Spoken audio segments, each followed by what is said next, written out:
Are you the gatekeeper? Are you the gut master? Hey kids, Kevin Gootee here, gutting the sacred cow. What else can I say except, man, this is a good episode. Ray Stacanis, our pal from Who Would Win, rejoins us, but this time in the co-host chair. Ray from, of course, Transformers and Highlander episodes sits in the co-host chair, and we welcome John DeVore, who has the temerity to go and pick probably one of the top 10 most beloved acclaimed films of all time, Apocalypse Now. Do we discuss Colonel Kilgore? You better believe it. Before we get into it, hey, go to guttingthesacredcow.com, grab some merch, and why not head on over to our Patreon account, patreon.com/guttingthesacredcow, where for just $5 a month, you can hear my thoughts on what movies I've seen, things that are coming out, movie news, quotes, the usual stuff. And guttingthesacredcow@gmail.com if you want to advertise with us, which we hope you do. Without any further ado, here's John DeVore and Ray Stacanis and myself doing Apocalypse Now. Steve Madden. Ray Stacanis, name that film. Steve Madden. Well, I gave you the intonation of that too. I will add. Yeah. The only thing I would get from that intonation is old school. But that can't be right. But if it is, I got it. It's not, and you're wrong. I got it. That film, our guest today, John DeVore. John, how are you today, sir? Good. Do you have any idea what that film is from? No. That would be Wolf of Wall Street, where they are both beaked out on Quaaludes. Steve Madden. I don't watch nature documentaries, so I just missed out on that one, unfortunately. Oh, look at you throwing them out there already. Darts, baby, darts. Kevin Gootee, Ray Stacanis sitting in as guest host on this episode of Gutting the Sacred Cow. How are you, everyone? Hope you are enjoying fantastic episodes like The Exorcist, like The Natural, like Elf, like Beverly Hills Cop. You name it, we're doing it. This show knows no boundaries. Ray is our buddy from the Who Would Win show. He's going to graciously sit in as co-host. Ray, pal, how you feeling?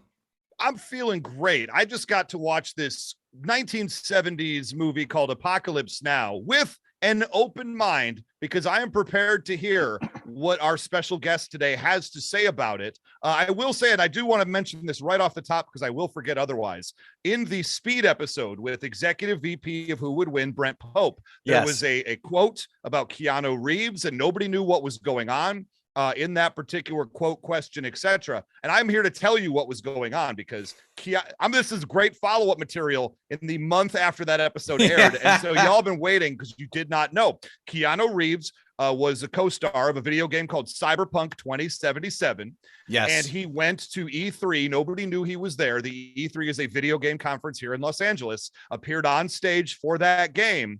And then I forget the exact specific quote from the show, but that's exactly what he called the audience when he was out on stage, and was overwhelmed, and also clearly had no idea what the game even was, nor did he care. But he was having a good time smiling with all of the youngsters enjoying video game life. So when that thing came out on the Speed episode, nobody knew what they were talking about. That's what they were talking about. Yes, you come for Gutting the Sacred Cow for great movies. And at the end of the day, you stay to get stuff explained to you a month later. Aren't we glad we heard Ray go on a 5-minute diatribe about a video game that gloriously tanked in its technicality as well as sales? It was not very good. I've heard. That's why I didn't buy it. We don't give a shit about that. John DeVore is here as Ray.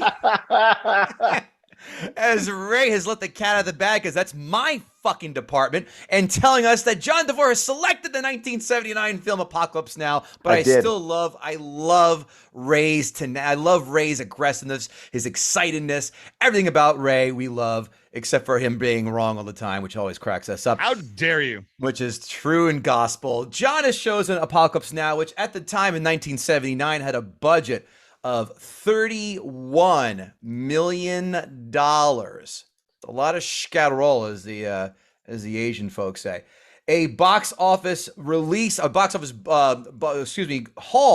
of $78.7 million. Now, I did not account for the re-release because that's cheating. We don't do that. So, $31 million in 1979 is worth a robust $124.8 million budget. $78.7 million is worth $316.85 million. Get paid, Coppola. Yeah, well, when we get into it, you're going to appreciate why Ray said that even more. So, 1979, it's a lot of money. Now, as we all know, folks, IMDb is a scale 1 through 10 with decimal points. John DeVore, what do you think that Apocalypse Now scored in the old IMDb? On the old IMDb, on Rotten Tomatoes, it's like 98%. So I'm going to say it's the highest possible rating on IMDb. So you're saying a perfect 10? I'm going to say it's like 8 or 9 on IMDb. Sure. Race to Canis. I mean, it's going to be high. I was going to say 9.6 because you got haters. 8.5. That's crazy. Wow. Okay. Critics Rotten Tomatoes score. Race to Canis. Care to make a guess? Yeah, let's go 10. Let's just go 10. Let's 100? say 10. You're going to say 100. 100. Yes. That's fair. John DeVore, Critics Rotten Tomatoes score? Yeah, well, I already know the answer to that. So that's 98%. I was hoping Ray was paying attention, but he wasn't. He was not. Clearly, I'm getting the vibe here. Ray's not listening to me. No. Asking okay, if Ray's all right. paying attention during his show, you already know the answer is no. 98% on the nose. John, please don't tell me you paid attention to the audience Rotten Tomatoes score. You know did what? You? I didn't. It's in the 90s. That's Well, my Ray guess. Canis, that's for you to judge while you're drinking Pepsi sugar-free. Ooh, Pepsi One. The Yuck. best kind. Stop it. Coke Zero every day, all day. Ray Canis, what did the audience give? It's again going to be pretty high. I'll just go 96. 96. John, do you have a guess? Yeah, I just said sometime somewhere in the 90s. Okay, how about a little more specific? 95. 94! Oh, there it is. Someone gets 2 showcases. Quotes? Charlie don't surf. The obvious. And of course, the infamous, what do you know about surfing? You're from goddamn New Jersey. And as someone from Jersey, we do take pleasure in our 6-foot waves that come across the shore. Race to Canis, how about any quotes from you? You know, those two I definitely had written down. I was keeping a running tally. Some of my favorites, just right off the bat, Saigon. Shit. Think about that a lot. Terminate with extreme prejudice. Right. Very popular line. Charging a man with murder in this place like giving speeding tickets at the Indy 500. Good one. Don't look at the camera. Just go by like you're fighting. Makes me laugh. I think about that more often than I should. Let's see here. How come y'all guys all sit on your helmets so we don't get our balls blown off again? And then, of course, the two big ones. I love the smell of napalm in the morning. Obviously. And you're in the asshole of the world, Captain. Oh, my Lord. This is a very quotable movie. See, I didn't think so. I thought besides, and the obvious one I left on the table for you with the napalm, I thought though that was pretty much it. Maybe a couple other ones like, all right, I get it, but not like the hammer ones. Hey, John, how about you? Any quotes? Do we leave anything on the bone for you, sir? My favorite is, what the hell do you know about surfing, Major? You're from New Jersey. I just said that, but okay. Good one. Good one. I love it too. 5 fun facts. Want to take a guess who dropped out to do this film, but instead decided to do I don't know, one of the biggest blockbusters of all time? 5 fun facts for you right now. Who's dropped out of this film? Sir Alec Guinness. No, director. Excuse me. I should have. Who directed? Directed. I thought I said directed. Excuse me. Director dropped out and made one of the biggest films of all time. Sir Alec Guinness. Survey. Didn't make the board. Crap. No, sir. No. Steve Harvey would admonish you with one of those mm-hms. No, see, for a second there, I thought you were going to say it was Steve Harvey, and that would have been a fun fact. I'm sorry, it was his cousin PJ Harvey. Any other any other guesses? I mean, Steven Spielberg would be an obvious choice. Yeah. That'd be the only one I would go with. Well, yeah, it is, but it's not the one. George Lucas dropped out to direct Star Wars because this thing sat in post-production for 2 years. That's why the math does add up. And do you know why George Lucas did Star Wars instead of this? Sir Alec Guinness. That's the correct answer. Callback. You rascally son of a bitch. How about you boys take a guess on who was the first actor that was chosen to play Willard, but was not, and I'll get into it why. I'll give a hint. A Scorsese favorite. Harvey Keitel. Bingo. Yeah, that's good. Yeah, that's it. On the money, John, which is fun fact number 2. Fun fact number 3. Harvey Keitel. No, it's Alec Guinness. Sir. Coppola held exhaustive audition sessions for his primary cast, but the part of Willard proved to be a problematic one. He first offered it to Steve McQueen, who then turned it down because he did not want to Shoot in the jungle on location. Now, I tell you what, 3 more huge names, and then Keitel was fired 6 weeks into production. Do you want to take a guess on who these 3 actors who turned down the role? Huge in the 70s. Go ahead. Richard Dreyfuss. No. Charles Bronson. Wouldn't the world have been a better place? No, sir. Great movie. And who could blame Steve McQueen after what happened to Martin Sheen during filming? Right. Steve McQueen was right, just for the record. Yeah, he said, "I'll let cancer take me out, not this, not this ballyhooed journey down hellhole." Any guesses? 3 names, huge in the 70s, huge. Still, Warren Beatty. no, sir. Yeah, other than Sean Connery, that'd be my only other guess. Al Pacino. Huge. I mean, with the whole Coppola, I thought one of you would have got that. James Caan, possibly. Oh, sure. And Jack Nicholson. Hey. That's a very different movie if Jack Nicholson. It is a completely is different movie Willard. with Jack Nicholson is Willard. Coppola fired Keitel 6 weeks into production because he thought the actor's performance was not as introspective as he needed for his character. So he called Martin Sheen, who had previously auditioned for Michael Corleone, Hey. and passed initially on Apocalypse Now because he was shooting the Cassandra Crossing in Rome. Never heard of it. Oh, the legendary Cassandra Crossing. Who could forget that time we all saw Cassandra Cross? Yeah. That sounds almost like I think like a reel-to-reel porn in the 70s. I think we're coming up on the 50th anniversary of the Cassandra Crossing. I believe we are. I think next time I'm coming on the show, I'm bringing Cassandra Crossing. Let's Can do you- it. You can't gut that. You Yeah, cannot. see? It's unguttable. Untouchable It's list. an unguttable classic. It is the cornerstone of American cinema. If Die Hard and The Matrix and Star Wars and Godfather 2 face scrutiny, I think the Cassandra Crossing still is impervious. Thank you. What a U-turn I pulled. I'm sorry. Now I have to know what the hell that even is. Can you imagine if... Terrorists had planted a deadly virus on a train. Oh, That sounds like a perfect movie. kind of like Train Yeah, Busan, but with less Koreans. I'll note that. Can you imagine Harvey Keitel in this film? Fucking Charlie Chan. All right, give me that book. Little Reservoir Dogs for you. Number 4, Francis Ford Coppola. How much money do you think he invested of his own money into this film to get it executed? Now, I don't have the exact number, but I know that it was a huge percentage of you said $30 million of a budget, which means he probably invested 31. about $50 million. He invested. Go ahead, John. No, I just know that he mortgaged his house. $30 million out of a $31 million budget. It was almost the whole thing. Way to pony up. I forgot who the studio was. Was this Universal? I forgot. And you're right, John. This included the total valuations of his house, his winery, which he signed over to Chase Bank as collateral on the amount. The interest rate for the amount began at 7%. But when production ended up at 29% interest. Jeez. If the movie tanked, Coppola faced financial ruin, which of course made the film process fairly stressful. Coppola suffered an epileptic seizure while shooting, had a nervous breakdown, and allegedly threatened to commit suicide not once, not twice, but thrice. Thrice. Thrice not used enough, right? Not said enough. No. Thank no, you. High quality use of thrice there. I was just going to enjoy the moment. That's It is. cool. It's a real pleasure. Thank you. Let's enjoy it. Let it roll down your back, your leg, and we'll just move along. Marlon Brando. Wow. I know it's a Wow. juicy metaphor. That's this kind of podcast. I get it. I understand it now. Sometimes we involve a little Randy talk, if you know what I'm talking about, if you smell what the rock is cooking. Marlon Brando, who previously won an Oscar as Vito Corleone, showed up on location. Corleone. Yeah, I don't Thank know why I you. read that one. I don't know why either. Showed up. We're getting spicy here.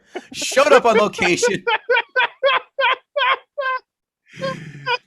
Showed up on location weighing over 300 pounds. All of his costumes had to be scrapped because Coppola expected the actor to show up astute and as a fit Green Beret soldier. This forced Coppola to have to come up with a way to shoot around Brando's weight, so he and cinematographer Vittorio Storaro thought of shooting him in the shadows and silhouettes to make his character seem more mysterious.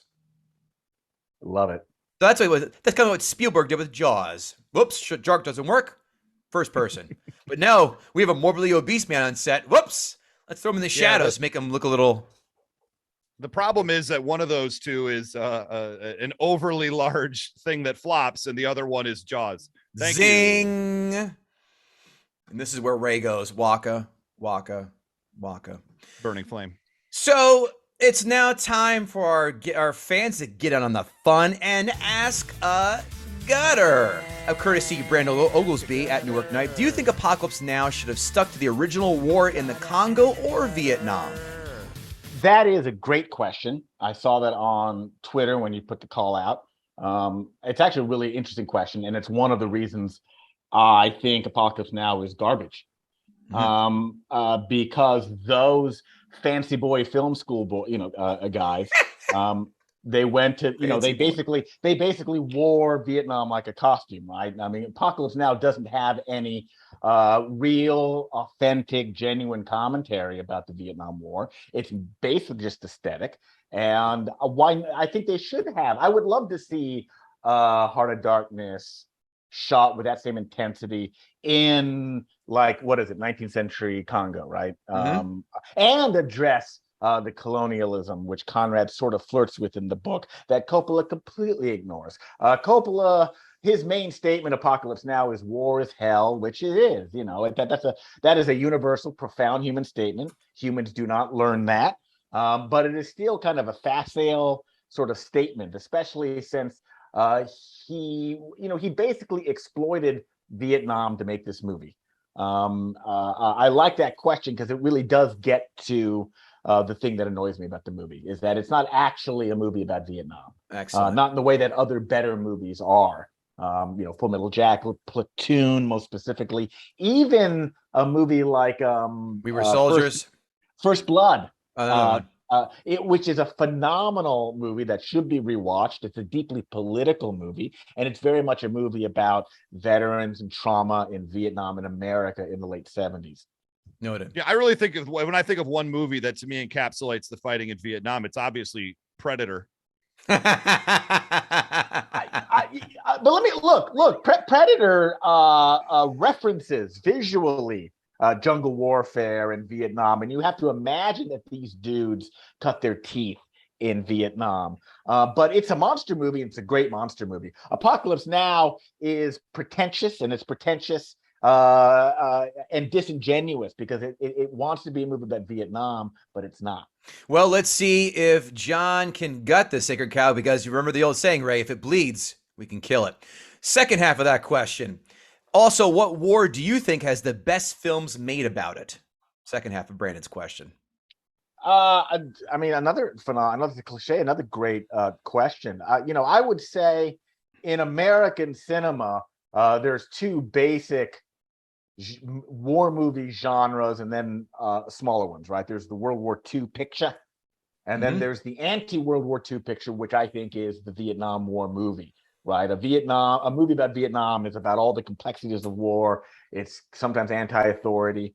I guess it just depends what you think the genre is supposed to do: criticize war or elevate valor. And of course there's World War I movies. 1917. Paths of Glory, and that was a very ugly war, and obviously America has had trouble creating stories about the wars in the Middle East. I think the best one would be Three Kings, and that's a movie from the late 90s. I don't know what the best movie about the war on terror is per se. I would say you got to put Hurt Locker down. I would say Hurt Locker. Hurt Locker 100%. definitely in the mix. And I think Hurt Locker is on the high end of that, but those movies are also, I think, more analogous to Vietnam movies, right? Very much so. In terms of they're critical of policies, and they try and show the horror of combat. I am a sucker for World War II movies, even though they are black and white. My favorite being Fury. I don't know if you've tank. Seen it. Yeah, the tank movie. I didn't catch that one. Is it good? Fucking phenomenal. Just got very under the radar. It's mean. It's nasty. It's really an ugly movie. The violence is just grotesque. It's hilarious. Yeah, I got to say, Dirty Dozen. Got to go with Dirty Dozen. Yeah. That's my personal favorite World War II movie. going out there. If you haven't seen it, you know what? Go see it. It is a phenomenal movie. Lee Marvin. It inspired my favorite Tarantino movie, which is Inglourious Bastards. That is your favorite Tarantino film? And let me tell you, I've thought a lot about it over the years. And look, I also loved, I think my second favorite has got to be Once Upon a Time in Hollywood. I'm not going to lie. I fucking love that movie. I like it too, but second favorite's both. I love it. I love it. It is a love story. It ends with I just love that ending. But Inglourious, yeah. So, and you came in on a horsey. I love that. I love it. But war movies, and of course also Starship Troopers. I love Starship Troopers. By the way, it's a war movie. It's a war movie. Sure is. Yeah. Once Upon a Time in Hollywood, been done on our podcast by Ray's co-host James Gavsey. Fun fact. And also Starship Troopers done on this very podcast. The correct answer is Pulp Fiction 1, Reservoir Dogs 2, and you guys can fight for the scraps from third. I say Django is 3. I say Inglourious Bastards, a collection of 5 amazing scenes and a lot of filler in between. But that's another story for another day. Is that the vibe? That's son of a bitch. Well, I also done this podcast, Inglourious Bastards and Pulp Fiction.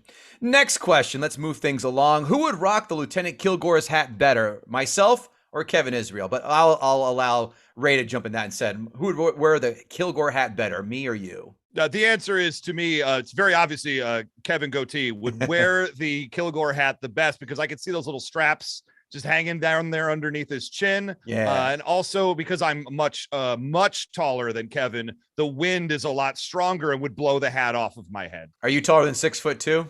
Easily. And what are you? 6'4". Oh, that's not much taller. To me, everyone under 6'4" is very short. Sounds like someone standing on phone books to make that proclamation. Next, at Eric4953. Okay, decent movie, but would it be better if it were 45 minutes shorter? I don't think the length is the problem with Apocalypse Now. I'm not afraid of long movies. I like, if a director has a statement to make, look, Apocalypse Now is a mess. It truly is. But I don't think the flaw is the length. And I also push back on this kind of trend that movies should be only 90 minutes or should be super short. I don't agree with that. Fully agree with you 100%. And that's why I said we're not going to watch the Redux version, because I don't want to give 45 more minutes of this film. Somebody asked the question out there, what if it was 45 minutes longer? Yeah. I see what you did, Eric. The redo, which, by the way, is just a hopelessly pretentious way to repackage a film, but the redo is almost unwatchable. I think that 2.5 hours, that's enough. At Rex Crumb, do you ever wonder if any proof Colonel Kilgore had to support his belief that Charlie indeed did not surf? Look, there were only a few people surfing, and they were not Charlie. Yeah. And also Saigon, shit. Agreed. At Zyphos, there aren't any VC on the surf tour circuit, is my thought. More of a state, but all right. Yeah. Follows up with a. But sometimes that's what you want to have, a statement. Now he follows up with a question. My question is a simple one: was Willard a soldier doing a job like he claimed, or was he really an errand boy sent by grocery clerks to collect the bill like Kurtz claims? Yes. What an interesting question. First, Willard and Kurtz are two sides of the same coin, right? But Willard is an errand boy, but he's always been that. He is an assassin. He is a spook who wears army fatigues. He's CIA, but he's just a janitor. At Katie Cohen, at Catherine Cohen, I don't have a question. I just think it's amazing that this is Lawrence Fishburne's first movie. That should be your first fun fact. Well, Katie, it's not. But thanks for chiming in, as we love you. She's trying to help you, I help myself. It's crazy when you look at this, though, because he's so young and so skinny. And it's hard to remember that is, in fact, Lawrence Fishburne, because we know him now, from like The Matrix and so many other films. He's just a deep different cover. Person. John Wick. He had his career is like like Robert Downey Jr.'s, right? Like he had this he came on strong, and then drugs and Hollywood, and he crapped out, and his career went into the shitter. And then, what's the movie? Boys in the Hood. Mhm. And then, he slowly climbs back up to legend status. But it is remarkable that this is his first, that he has that connection to this movie. Sorry about that. Fucking. It's okay. Yes, I would agree with that. It's all. Oh, and of course, this question I actually wrote in my notes. If not for Ride of the Valkyries, what would have been a better song in the chopper? Oh, I mean, the answer is obviously Chicken Hunting by the Insane Clown Posse.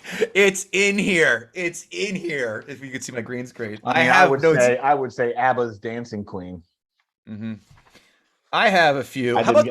How about Creeping Death by Metallica, Bullet by the Misfits, Run 'Em Up On You by House of Pain, or just an easy one, the theme to Airwolf.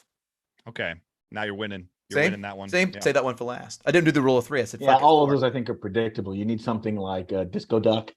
You need something disturbing. You need something upbeat. How about Baby Shark? Do.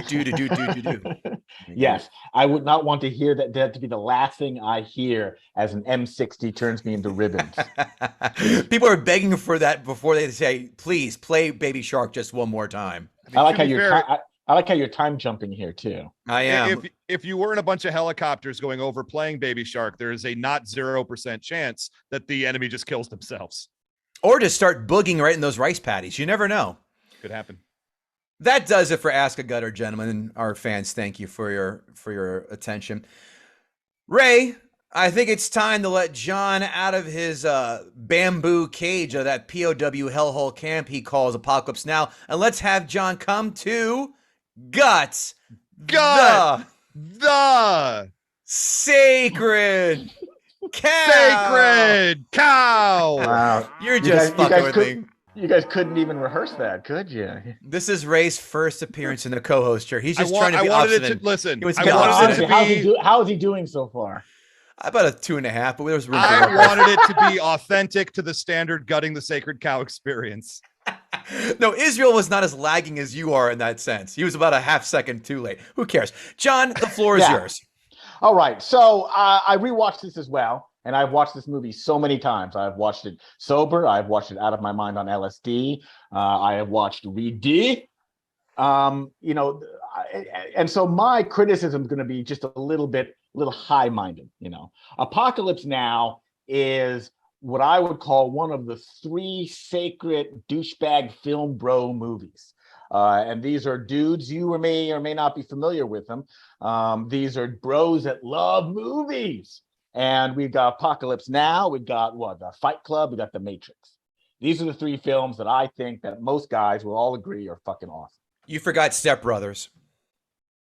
You know what? That can form its own other triangle. And look, if you tell me your favorite movie, Step Brothers, it's not, definitely not. Okay, great. Well, but I might be kinder to you than if you were like, it's Apocalypse Now. This is a beloved movie, right? It's a beloved movie by critics. It's a beloved movie by dudes. There's that documentary Hearts of Darkness that showed its contentious filming. It was crazy. It took months and months to make. Martin Sheen has a heart attack on set. As you pointed out, Kevin, Francis Ford Coppola almost has a mental breakdown. Dennis Hopper's walking around hallucinating. Marlon Brando doesn't give a shit. It's pure drama, and then they make the movie, and it's incredible. I have never really loved Apocalypse Now. For both a visceral reason and a film club reason, a film fan reason. Apocalypse Now. Have you ever heard of the movie Easy Rider, Raging Bulls? Of course. Right. I had just read that a couple years ago. And, his theory is that the 70s golden age began with Easy Riders, ends with Raging Bull. I think it was bookended by Coppola with Godfather and then with Apocalypse Now. Godfather is an amazing work.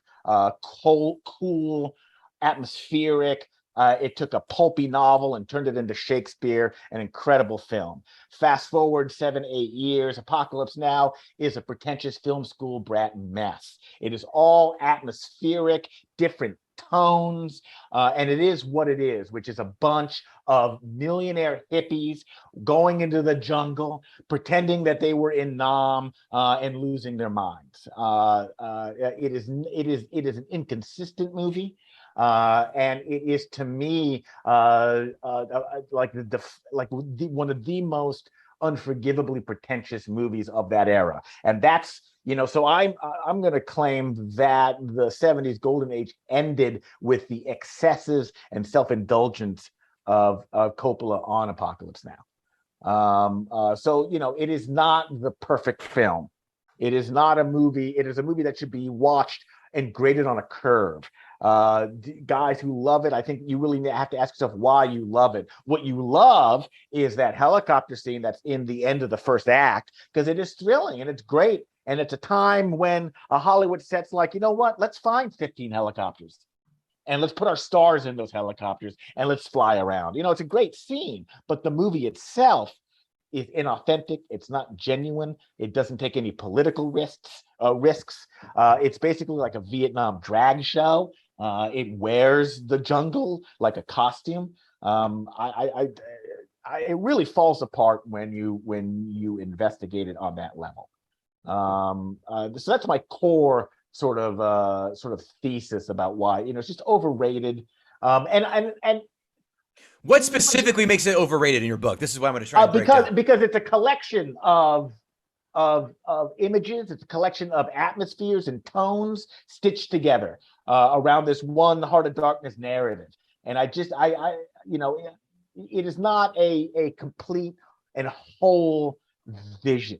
Marlon Brando gets made fun of, but I think he might be the MVP in the movie because he shows up, not giving a shit. And just, being like, he gives a bizarre, weird performance. And I wish the movie actually had a bit more of Brando's weirdness and less of Coppola's literalism and sort of weird fetish, for explosions, but yeah, it doesn't hold together in the way that I think people think it does. Okay. Fair point. How's that for a lot of? I mean, that's an opening salvo, but can we drop some napalm on this baby? Let's see it. I've got more napalm. I mean, look, I think that is napalm enough. That Apocalypse Now, in Easy Riders, the thesis is that Lucas and Spielberg destroyed that era, but it was Apocalypse Now that destroyed the very personal era of filmmaking that the 70s was. After Apocalypse, it was not in fact Star Wars and summer blockbusters. It was that that era is the 70s is you have these directors who are very personal, very auteur, auteur-esque, or what if that's not a word, and they. And it was the Hal Ashby's, Friedkins. It was a wonderful era. Apocalypse Now really symbolizes their excesses, and that's the reason that era came to an end. That's the end of it. And so I question whether it should be as celebrated as it is, because it really is just pure pretentious self-indulgence. Wow. Okay. Is that all? Anything else? I don't. Again, this is much time. That's what I got. Okay. All right. Now, look, if you divide it up into pieces, there are wonderful moments. I guess there's the jungle is well shot. Again, the helicopter scene is seminal. Robert Duvall gives one of the great performances in moviedom. But he's on screen for what? Not even 10 minutes? Yeah, I was just going to say 10. Exactly. The one thing I did notice this last time is, Willard talks about how Kilgore looks like the sort of guy that cares about his boys. But that invasion, is a slaughter. His boys are falling out of helicopters on fire. Right. 2 helicopters go down. Like his side gets a lot of people die, and that's an incredible sequence. It is, but it's buried in this morass of film school bullshit. I don't think he I think he does care for them. Just because he's a shitty tactician doesn't mean he doesn't care for his guys. I think that's I would think caring for your boys would compel you to become a better tactician. You would think, but also maybe he's just not that good. And it's like, hey, I care about my guys. He doesn't have the capacity to do that. Maybe he's just like a, seat of my pants kind of fella. I don't know. We're just talking amongst us guys here. I'll talk right now. I do think that he does care about his boys. At the same time, he understands the world and situation that he's in. And many of these people are just going to die randomly. And so if you notice during that sequence, while his people are getting blown up and shot up, he's too busy paying attention to the surf because he's trying very hard not to look at that. Kilgore's insane. Right. The message of Apocalypse Now, like we mentioned with the questions, is war is hell. I have no problem with that message. It's universal. But Kilgore is nuts. Everyone is insane in the jungle, with the exception of Chief. Right. And look what happens to him. Yeah, poor guy. John, give me a number 1 to 10. 1 to 10 what? Your thought on the film. I thought I only had to come up with bullet points. You do, but a score is that nice little cherry on top. Oh, 1 to 10. I thought you were like, give me 10 more. No. 1 to 10. I thought okay. Oh, 1 to 10. I mean, I gotta give it. Now that I know too that it's so highly rated on IMDb and Rotten Tomatoes, I gotta say it's like a 6. Coppola made 3 perfect movies: The Two Godfathers and The Conversation. With me, with a special mention of Dracula, a movie I love dearly. I think it's great. But I think those are 3 perfect movies. I love Dracula. Apocalypse Now, it's the helicopter and the doors. So for someone with so much visceral distaste, it's only a 6 out of you. I would expect a 4 out of the way you were going. I gotta give it some look, but we're talking about a movie that people rate as almost a 10. I hear you. No, the overrated card is definitely in effect. I got that part. Okay, 6. I'm gonna let my bearded co-pilot on this one take the Ricky Henderson spot and bat lead off. So Race the Canis, step up, pal. Let's talk about Apocalypse Now for just a moment, because the first things that really stood out to me upon this rewatch, and I haven't watched it in probably 2 decades. I watched it just like a lot of other people in their 20s, early 20s, you watch it in film class, all that good stuff. And so I'm watching it with maybe the freshest eyes I could possibly have. And the first things that really stood out to me, we got great sound design and cinematography. The images that you're seeing and the fact that they're kind of transposed on top of each other while the Doors music is playing, and the movie doesn't force, it makes you think about it by lingering in the moment. And this is where I had a big thing where it's different, because it is 2.5 hours and it could be seen as slow by some people. The Batman is 3 hours, and that's a movie that lingers, right? Mm-hmm. That's a movie that just hangs around for no good reason. Apocalypse Now leaves you alone with your thoughts. And some of those thoughts are going to get pretty dark and pretty severe because of what it's showing you on screen. And it's making you think about what you're watching. So I would argue that it definitely, to that earlier question, does not need to be 45 minutes quicker. I think it's the exact proper length that it should be for what it is trying to accomplish.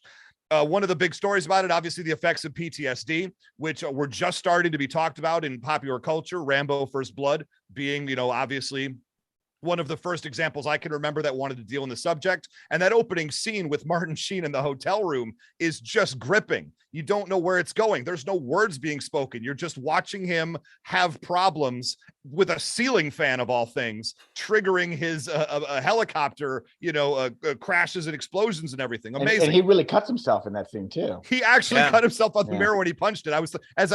As I was watching it, I thought to myself, if I remember right, that's real blood. He really punched himself. Good commitment, Martin Sheen. You were an incredible casting for this, even if you had a heart attack during filming. We never even talked about it at this point. Harrison bleeping Ford is in this movie. No, it's Indiana in here. Jones gives him the mission. Well, look, if you want to break the Harrison Ford news, you do not let me go first. I'm going to start there.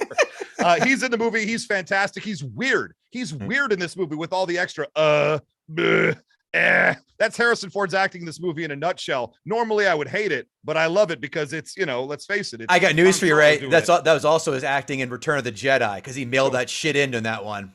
Well, to be fair, if he mailed that in, what happened with him in episode 7? Oh, we don't speak about that. Yeah. There's a lot of sweat in this movie. There is a heck of a lot of sweat in this movie. If you have a fetish for sweat, this is a movie that's going to keep you going for the entire 2.5 hour runtime. I haven't seen this much sweat ever since my girlfriend in college asked me what all those straps were for. My point I'm trying to make was there's a lot of sweat in this movie, and I absolutely love Robert Duvall as Kilgore in this movie. I mean, everybody does. Like this, even our gutter said it's the most iconic scene of the movie. It's a fantastic sequence of events. I love the fact that every time an explosion goes off around him, everybody's ducking down, and he's just standing there straight up being like, if it hits me, it hits me. It's not gonna, because I work here. And I absolutely loved him. He is cool and collected. He is as calm and cool as I would expect Mike Pence is following missionary sex. I think Kilgore was the original. Well, he was obviously the pioneer. Then Wonder Woman copied the run through hell in the first Wonder Woman film, where she did the same damn thing, but with not that much fanfare, nor is a cool character. Well, because Wonder Woman could get hit by those and be fine. Let's just say that. Not as much drama when I know you cannot be hurt by simple explosions. Are we? Wait, I'm sorry. Were we comparing Kilgore to Wonder Woman in this? Absolutely. For a brief second. Cool. Yes. I just wanted to make sure. Cool. I love it. I'm so happy this movie came out in 1979 as opposed to say 1999, because it avoided any of the cheap rip-off direct-to-video sequels. I pictured Apocalypse Now back to, with the number 2, The Jungle, with a whole new cast, and it just would have been a different movie. Let's see here. Starring Ice Cube. It would 100% star Ice Cube, without any question. And speaking, someone, why even in this movie they kill the 2 black guys first? That doesn't seem right. That doesn't. Horror seem films, fair. war films. What's next? I mean, that's it. Like I did take note of it, because what the heck? And Dennis Hopper being in this movie, I loved his performance in this movie. This set the movie. I mentioned Speed earlier. He's playing the exact same character in Speed as he is playing in this movie. And he just Blue got Velvet, back and couldn't handle it. I love the fact that he's And so Super spacey Mario all over the Brothers. Not going to fight that even just a little bit. There is one part of the movie that I do have to knock it and absolutely knock it down for, because the main surfer character says he's from Ohio. And they say that the part of Ohio that he's from fell from heaven. And I'm sorry, I've been to Ohio. Yeah. No part of that effing state fell from heaven. I can promise you that right now. I don't like it when a movie lies to me. Martin Sheen, I'll go back to him for just a second. Not only does Martin Sheen rock sweat for the entire movie, Martin Sheen rocks chest hair, the likes of which haven't been seen since Robin Williams and the Fisher King. This guy brings the chest hair game on point. At the end of the day, I would disagree with our gutter. The definition of pretentious. The definition of pretentious is trying to appear better or more important than it really is. And given the fact that this movie ranks like 9.8, is taught in film school, and is considered one of the most influential and important war movies of all time, means that by its exact nature, it cannot be pretentious. Now, the argument that they don't have as much to say as they think they do, I think that's a fair point. I think that's a very fair point. But I don't think pretentious is a matter of who appreciates a piece of art. It was made Coppola and his, it was even mocked at its time as being a movie that was, a bunch of smart, like Hollywood types vacationing in the Philippines and making a movie about something they knew nothing about. Which was the Vietnam War at the time, and that was a very contentious thing at that era. These were people that did not fight in the war. That's a very, very fair point. And it's a pretentious position in which to make your art. That's the thing, though, is at the end of the day, it connected with people, because I feel that even if what you're saying, even if we take it completely at its face value, it's still a movie that was true enough and had enough true themes from life in it that people connected with the movie. So even if it came about maybe by the wrong people, is what I'm kind of hearing, it still works. Not the wrong people. Absolutely works. Look, I can never criticize whether a piece of art connects with people or it doesn't. Sure. It just does. So I would so if you love Apocalypse Now, great. I love that you found something in that art that connected with you. I just as I've watched it over the years, it just begins to fall apart compared to The Godfather, which to me is. Here's the deal: if you say it falls apart compared to The Godfather, you're talking about 99.9% of all Well, cinema. but this is the same filmmaker. This is the same. I one thing I thought was interesting was that Heart of Darkness is a true time-tested work of literature. It's a great book. The Godfather is a garbage book, and I found that really interesting. That The Godfather is a terrible book. I'm not co-signing that tomfoolery. It's a terrible pulpy book. It's written poorly, and Coppola kind of transformed it into Shakespeare. I don't think Coppola improved on Heart of Darkness. Welcome back to Gutting the Sacred Cow Literature Edition. Coming up next week, Steven Spielberg's Ready Player One versus the book. So to wrap up my thoughts on this right here, my last thought of the movie is, they do tow away that cow in the helicopter from the village, and I have a strong feeling that cow did not make it. He did not see the end of the war. I'll just go ahead and put it out there, whether in real life or in fiction. One quick thing, I don't know this. I'd love anyone to tell me the provenance of it, but the butcher scene of the wildebeest or whatever.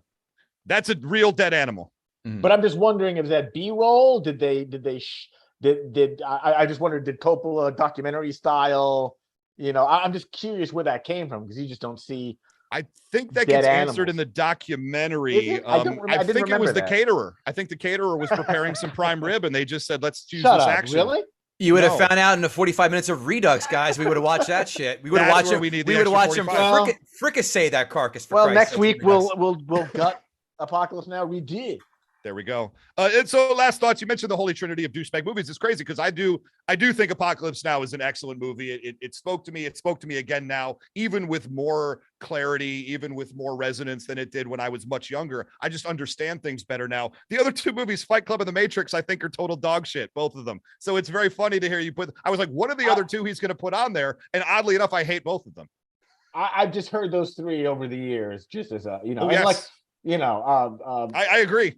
I agree. I agree. And of those three, Apocalypse Now, I think, is not, just different era. Yeah. Ugh. Well, I agree with 2/3 of your statement, which makes it about a 6.67, which is still higher than you rated Apocalypse Now. At the end of the day, the last thing that I wrote on this entire thing was good effing luck telling me this movie was bad. Yeah.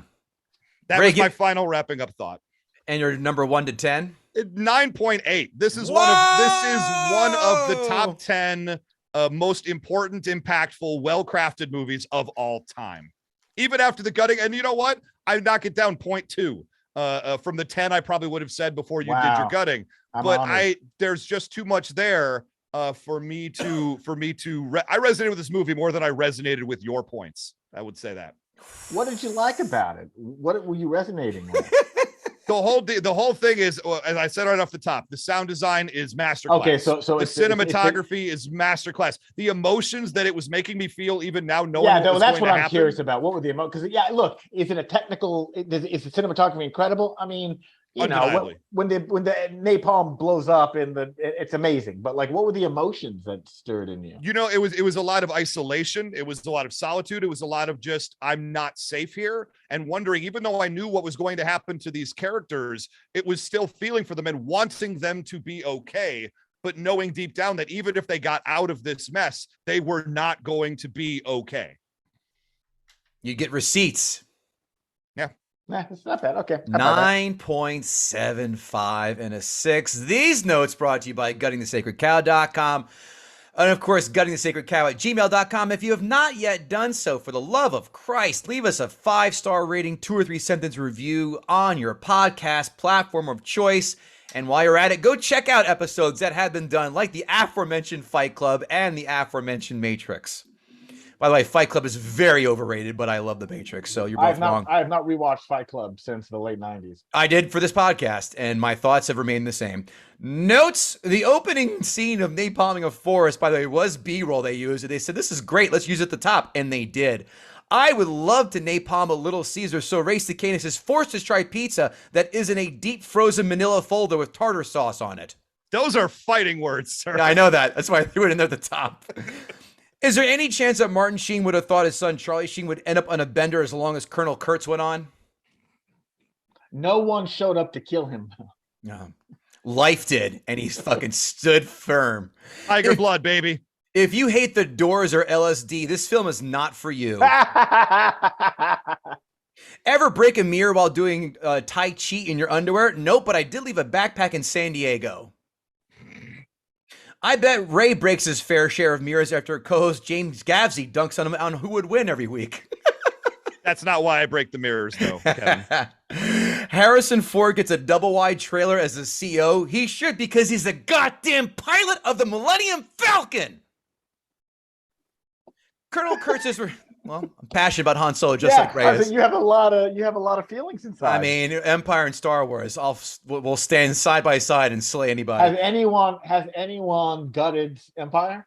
No, that is the one film that is left in the Star Wars, the original, that's not been done. We allowed one person to do The Last Jedi, but we all know that sucks. It's a great skit.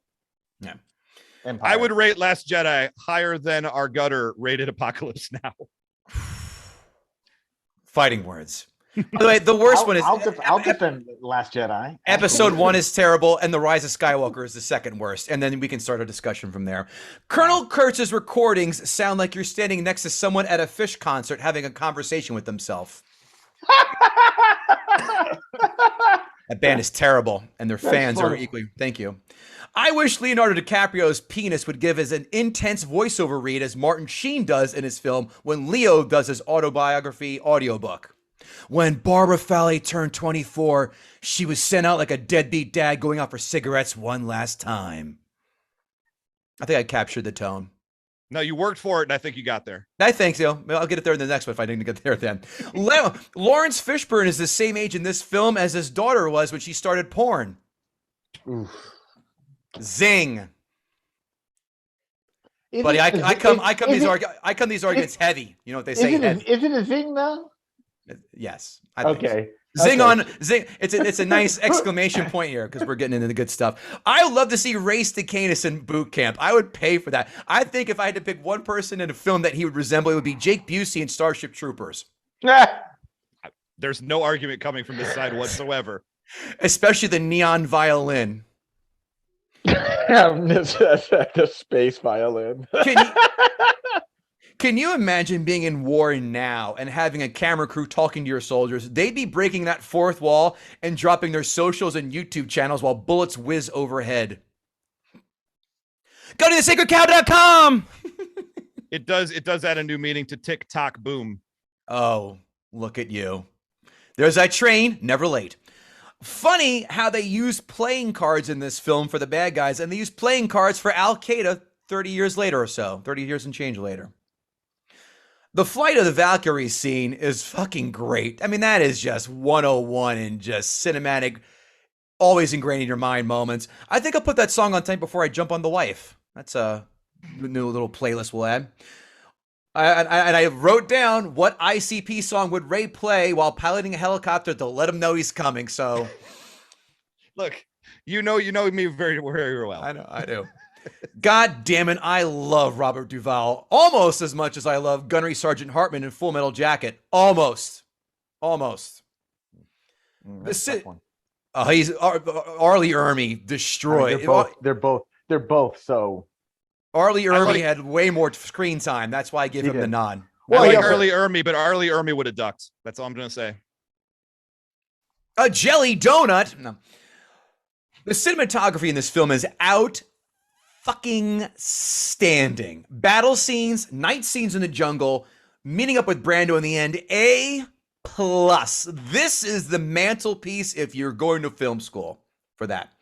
What a racket being that guy who gets contraband to prisoners in jail or soldiers in the army. That would be my role if I was in the armed forces. That or bookmaker for sports. Susie Q and those Playboy gals sure don't hold a candle to Miss July 89 from Under Siege. That's for sure. Speaking of, you have to wonder how many of those models that did do USO shows were stormed by horny soldiers. They must have had their own Secret Service detail when going to Kandahar and the likes of. I will say, for a movie that has a lot of disturbing stuff in it, that USO scene and just trying to get the girls back on the helicopter was the most upsetting part of the entire movie. I'm just, leave them alone. Two dudes hanging from the helicopter as it's, 50, 100 feet in the air. No biggie. The scene where they boarded the fishing boat was quite powerful, punctuating that with me saying at least 3 times, please don't kill the dog. Please don't kill the dog. The supporting characters on this boat are solid. The surfer, the by-the-book captain, the kid from the hood, the regular dude, all mix perfectly with Sheen's stoic persona and dedication to the mission. The characters they run into along the journey are also solid. Which now brings me to my next question for you boys. Where does one beat off or shit on a patrol boat? Proving yet again the armed life forces were never for me. Privacy. I mean, the answer is there is no shame between bros on a swift boat. Mm-hmm. Is that what you said during the Merchant Marines time? Every chance I got. I fully expected a Blair Witch-esque tantrum. What do you mean you threw away the map? Parallel when the captain asked Sheen, what do you mean you don't know where we're going? And then snot coming down his face while doing that as an extreme close-up. Okay. And at the end, Colonel Kurtz is just standing in a corner. Yeah, that would have been incredible.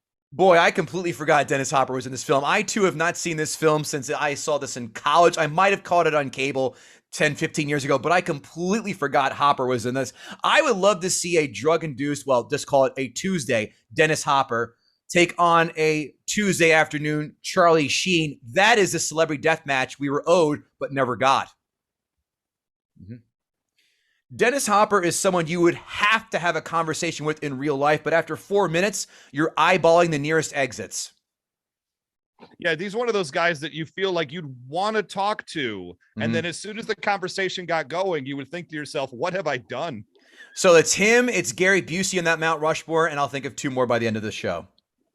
Obviously, Too Dope and Violent J from the Insane Clown Posse. The only thing missing from this scene where Hopper is talking to Sheen while he's behind the bamboo in the bamboo prison is a subway car and people averting their glances and turning up the phone on the volume on their phones playing music. It's a New York joke, folks. Thank you. I would appreciate the final scenes with Sheen and Brando more if I was beaked up on ayahuasca. This is top shelf, high caliber acting going on in this final scene between Sheen and Brando, but I got bored of it. We get it. He's crazy. He rambles. Let's move on. The last 20 minutes of this film dragged. It dragged for me. I didn't feel like that length of this film paid off for that long. The length of that scene paid off. I get it. You can't shortchange us, but it went on too long for my liking, is my point. The first half of Full Metal Jacket is the most entertaining war film I've seen, but this film is overall better because once Private Pyle kills himself in Full Metal Jacket and Gunnery Sergeant Hartman, that film loses all steam. The Tubo coup part, that's great. This film picks up a solid head of steam and doesn't let that vice grip hold on your balls go until the last aforementioned 20 minutes for me. This is a great film. This is a classic film. It needs to continue to be taught in classes. Duvall is a goddamn tour de force. I wish we got more of him, maybe in the director's cut, but I didn't feel like investing another 45 minutes of this film. This does not pass the remote test for me. I need to be in this film so by the way, John, the remote test is if you happen to stumble upon it at any point on the cable, you drop the remote, right? You drop the remote and go, well, I know what I'm doing for the next hour or whatever. Plus, I need to be on this film from jump. And unless Duvall's on, then I can easily, get right on. I don't see myself watching this again for the foreseeable future. This is enough. I've had a fill for quite some time. I really liked it. I don't love it as much as my co-host does. I don't feel it's as perfect as people think it is, but I understand why they do. Again, I think I'm in the minority, but that ending definitely drags so much for me. I have to knock it down a point because of that. This film is a 7 out of 10 for me. Solid. But Oh, 7. hey. You're barely ahead of our gutter. Calling it solid. I'm very surprised he said 6. That's why I was like, I'm Wow. 7. I knew you would love it, Ray, but I was going to give like an 8. I mean, look, everybody loves it according to the aggregation sites. Mm-hmm. So it's not like I'm attacking an underdog. Right. Like everybody universally loves it. I find it interesting that you gave it a 7, and that it sounds like that final, the back end of the third act was just too much for you. Dragged. It really dragged. And I think that's a fair statement. I agree with you. When you said it out loud, it's like, you know what? That when they've already got him and he's tied up, and then there's the head, and then they put him in a different prison cell. You're right. A lot of that could have just been cut out. Not necessary, but not a lot of it. We got all the exposition was given to us via those cassette recordings. If we didn't have that, then by all means that would have made all the perfect sense. But we got enough. We got the perfect amount of exposition about his whole character and why he's batshit and why he's going after him in those recordings. I didn't need a 5-minute and then kill him after that. I didn't need 30 minutes, 15 minutes, split the baby, and I would have been cool with that. I also don't agree that it had steam until those last 20 minutes. I really, rewatching it, that Valkyrie scene is such a jolt of energy. But everything after that, there are moments, the USO show being one of them, but it meanders for me. I love the journey. I love the journey all the way down. I love the boat characters getting killed off one by one with the attacks. That was fantastic. I think in that end, thank you. Let's see what those PBS watching assholes thought of this film. Critics 5-star reviews. The performances in this film are very strong. Martin Sheen is very good in the film. He plays things pretty close to the vest, but the voiceover gives us a clear view into his thinking, fears, and insecurities. Okay. Yes. Yep, sure. It was made through a combination of fear and determination, ending with an experience that is frightening, thought-provoking, and brilliant. All right. John DeVore. This monumental apocalypse of napalm and helicopters ends up being a total spectacle of war rarely achieved in film. Mm-hmm. There's not a lot of opinion in these. It's just more of just like, this is what it is. Yes. Dirt is brown, water is wet, and the lions stink. We know. These are all common. The pictures move and sound happens behind it. 5 stars. Coppola's vivid as an LSD trip takes on the madness of war in a one-of-a-kind film. A masterpiece, punnery, held together by sheer audacity and imagination. Okay. Critics, 1-star reviews.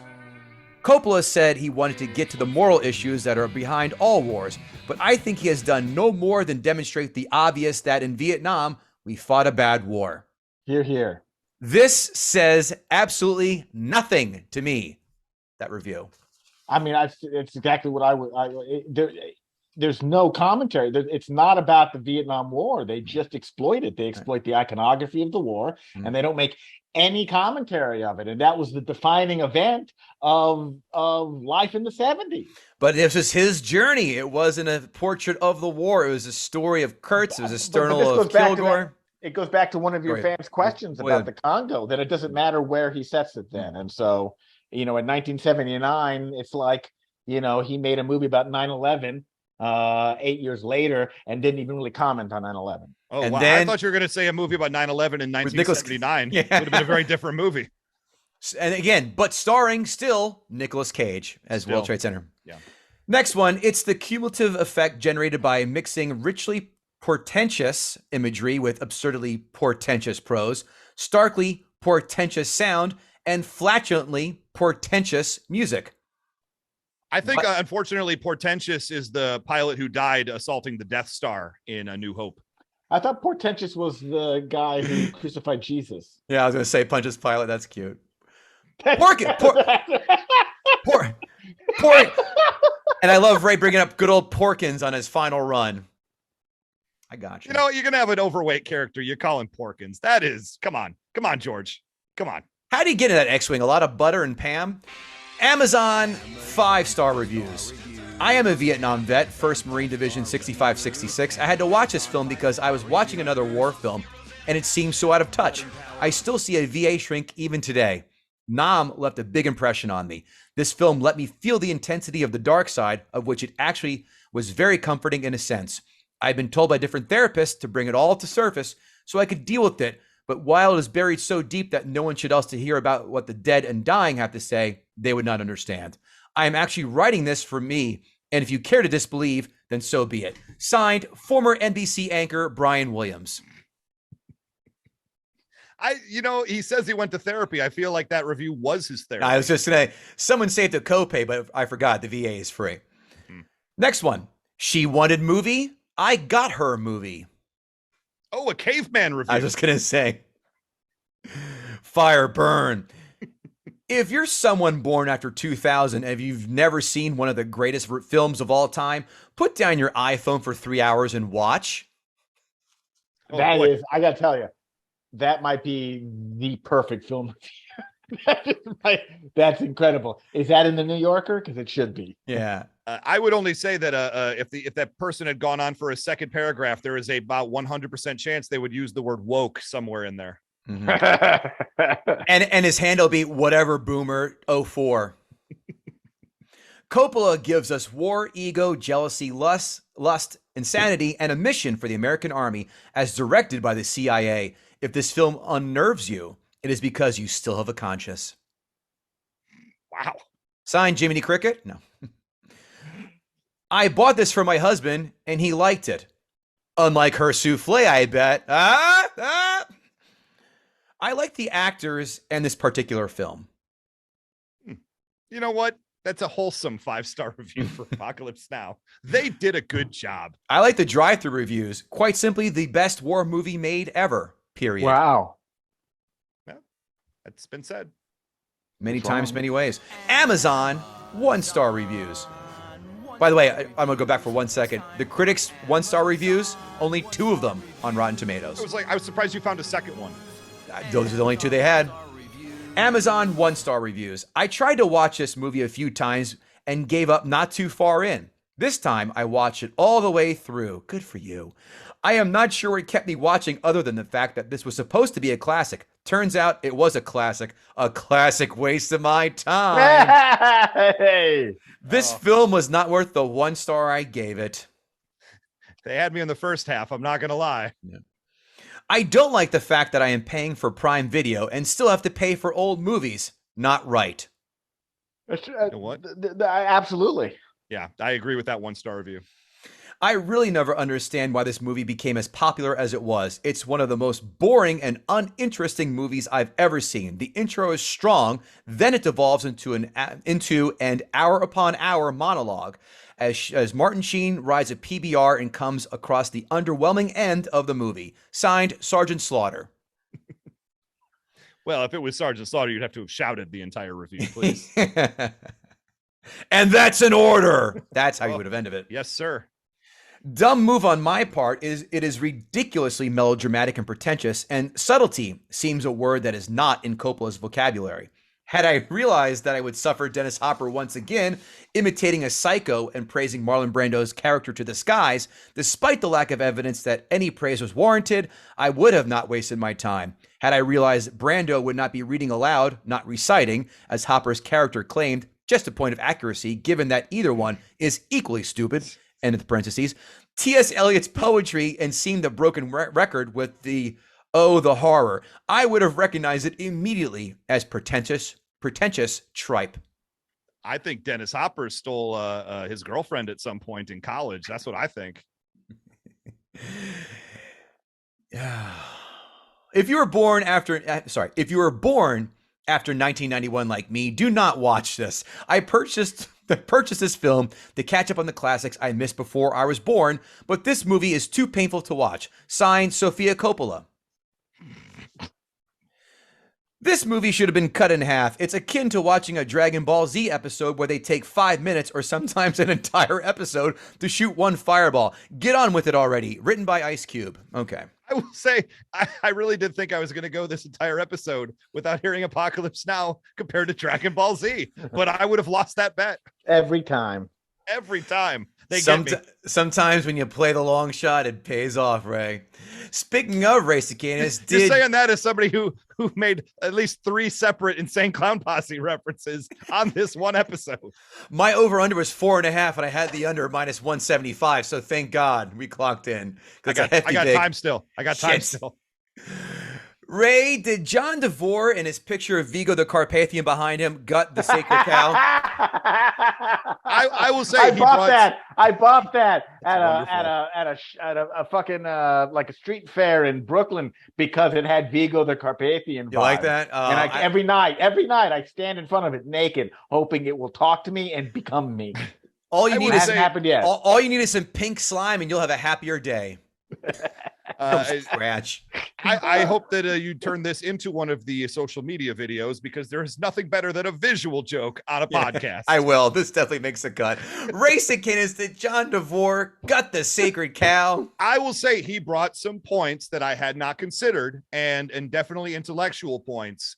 That being said, in my mind, after watching it, I felt better about this movie than I felt when I'd seen it so many years ago. And after the gutting, I did not feel as swayed a lot. He did give me some things to think about, but overall, I'm sorry. In my mind, this did not gut the sacred cow. This is not. I co-sign that. And Ray, it's so funny you say that because not even an hour and change ago, my wife said, "Oh, Apocalypse Now, what did you think on rewatch?" I go, "This is the first time in this podcast history where after I watch a film, I go, I like it better than I originally saw it."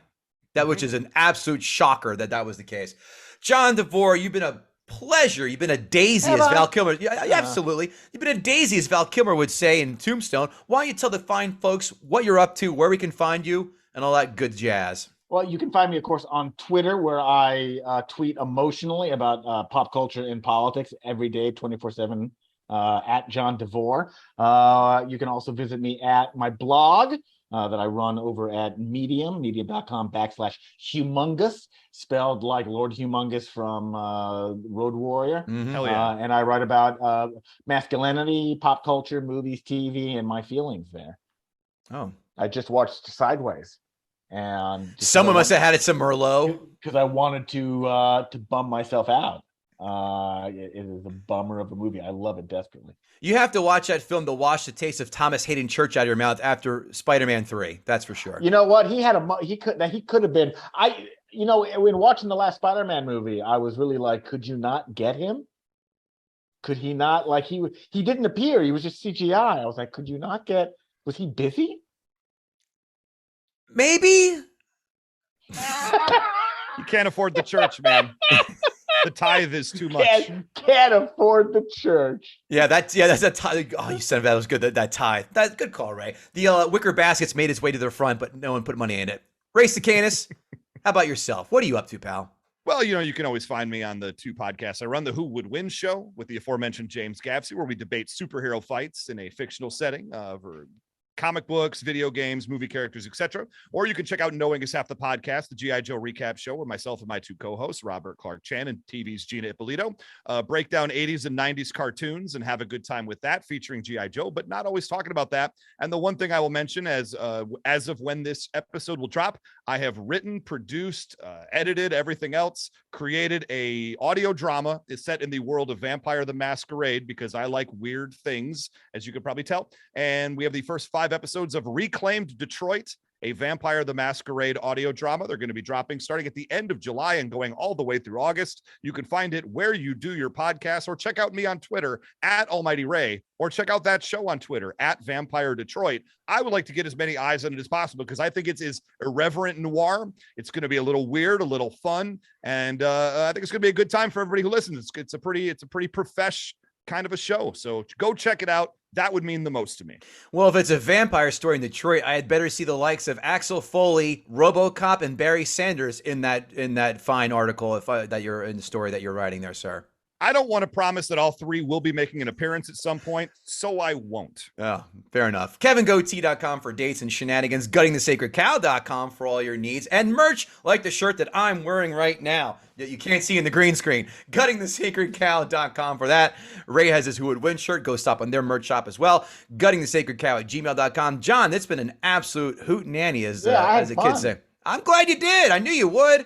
You're very jovial in the email exchanges about trying to pick a film. As soon as you said that one, I go, bingo. Usually it's a lot of back and forth where people try and get me to buy into their bullshit. Like, you know what you should do?